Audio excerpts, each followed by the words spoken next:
ये सच है कि जब मैं कर्नाटक और मैसूर में पढ़ने आया तो मेरे बारे में और मेरे किस बैकग्राउंड से मैं आया हूं कोई नहीं जानता था।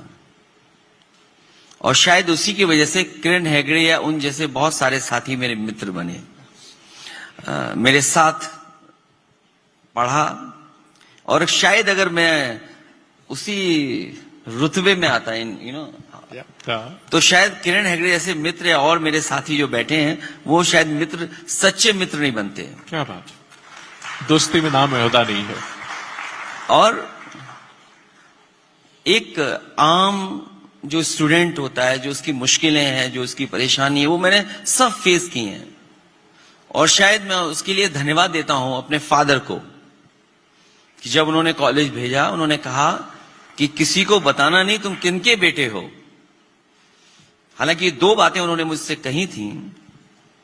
एक तो बात ये कि परिचय मत देना अपना कि मैं कौन हूं, तो तुम सीखोगे, समझोगे और अपने आप मुश्किलों का सामना करोगे। और उसका परिणाम यह हुआ कि मैसूर जगह पर आकर के, जहां बिल्कुल नॉर्थ से खाना अलग है, पहनावा अलग है, बोलचाल अलग है, उठना बैठना अलग है, भाषा अलग है, उसके बाद भी मैं ऐसे साथियों से मिला और मैं मुश्किलों का सामना करते हुए इंजीनियरिंग पास की। मैंने पढ़ाई का अनुभव, जो कुछ मैंने सीखा है वो मैसूर से सीखा है, इंजीनियरिंग कॉलेज से सीखा। शायद अगर इंजीनियरिंग कॉलेज में ना पढ़ा होता तो मैं शायद स्टार्टअप भी नहीं समझ पाता। कर्नाटका ने बहुत कुछ दिया, मुझे ही बनाया इनफैक्ट। क्या बात कि जो आज भी अगर मैं लिखता हूं, जब मैं